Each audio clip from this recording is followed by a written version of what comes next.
जय मसीह की। हमारे परमेश्वर ने हमें एक और नया दिन दिया है। स्वागत है आप सबका इस कार्यक्रम में। आज की रोटी शीघ्र ही आने वाला प्रभु यीशु मसीह के नाम से प्यार भरा नमस्कार। प्रार्थना करें। स्वर्गीय परमेश्वर, आपका पुत्र यीशु मसीह के नाम से हम आपके सन्मुख में आते हैं। धन्यवाद करते हैं परमेश्वर, आपने हमें सुरक्षित रखा। प्रभु, हम उन प्रियों के लिए मध्यस्थता की प्रार्थना करते हैं जो समस्याओं में हैं, परेशानियों में हैं और बीमारियों में, हालेलुया, इस समय पर आमीन, कष्ट में और पीड़ाओं में हैं। प्रभु, हमारे देश के प्रति हम प्रार्थना करते हैं। हमारे अधिकारी गणों के लिए धन्यवाद। प्रभु, आपके वचन है, आपके वचन में हमें इस प्रकार हालेलुया बताता है कि हम अपने अधिकारियों के लिए प्रार्थना करें, अधीन रहे, बुद्धि समझ और ज्ञान से परिपूर्ण कर। परमेश्वर धन्यवाद हो मेरे परमेश्वर, कलीसिया की प्रत्येक भाई बहनों के लिए जितने प्रिय लोग प्रार्थना मांगे हैं प्रभु, जिनके जीवन में आमीन हालेलुया तरह तरह की समस्याएं हैं, आप प्रतियों का सुधि लेंगे। हम मनुष्य हैं, हमारे हाथों में सामर्थ्य और बल नहीं है, लेकिन हमारे प्रभु, हम आपके वचनों में विश्वास करते हैं।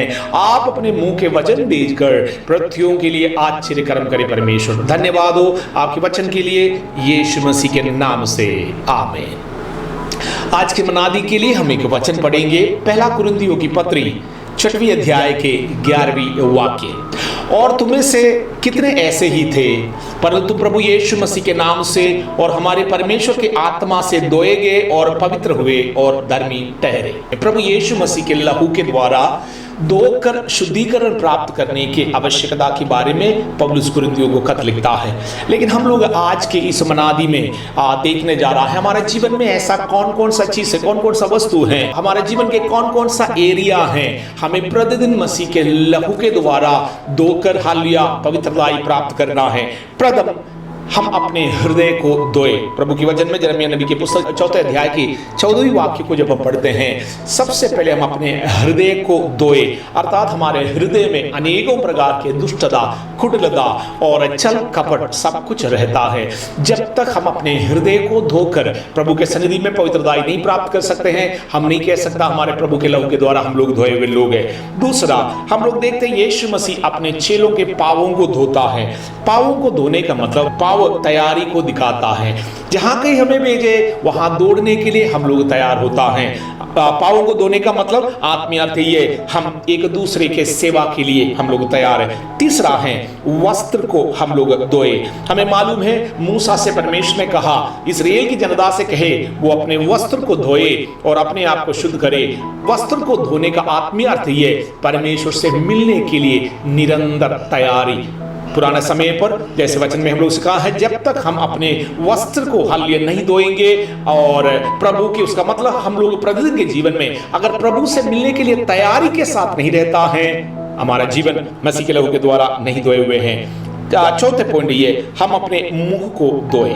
ये विशेष विधि से यीशु मसीह ने दृष्टांत में कहा, जब कोई उपवास करते हैं तुम अपने मुंह को धोए। मुंह को धोने का मतलब मुंह हमारे हृदय को दर्शाते हैं, हमारे हृदय की अवस्था को दर्शाते हैं। उसका मतलब जो कपटता है, हम चेहरे में अनेकों प्रकार की बातें दर्शाते हैं, लेकिन कोई जरूरी नहीं है हमारे अंदर ही अंदर आमीन वही सब चल रहा हो। हमारे मुंह, हमारे जो चेहरे में जो बातें आते हैं, जो चेहरा जिस चीज को दर्शाते हैं, वास्तव में हमारे हृदय की अवस्था भी ऐसा होना चाहिए। इसलिए हमारा प्रभु के वचन है, हम कहे कि हमारे परमेश्वर के लहू से हम धो करके शुद्धिकरण प्राप्त कर सकते हैं। यूहन्ना के सुसमाचार 9 अध्याय 11वीं वाक्य से लेकर 15वीं वाक्य तक अगर पढ़ते, वहां लिखा है एक अंधे व्यक्ति को यीशु ने कहा कि जाकर अपने आंखों को धोए।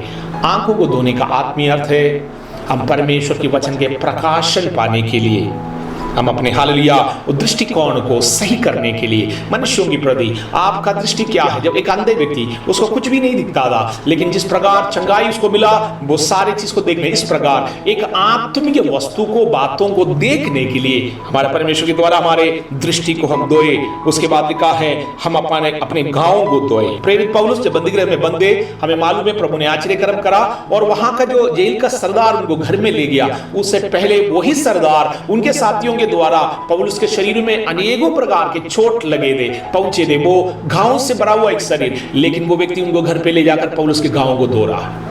उसका आत्मीय अर्थ है हम दूसरों के जीवन में हमारे बातचीत के कारण, हमारे जीवन के कारण कई प्रकार के घाव, चोट लगाया, पहुंचाया, कईयों को हमारे कारण चोट लगे हैं, उन चोटों को, उन घावों को धोए, उनको चंगाई हो, उसके साथ उत्तम हमारा हालेलुया रिश्ता बनाए रखे।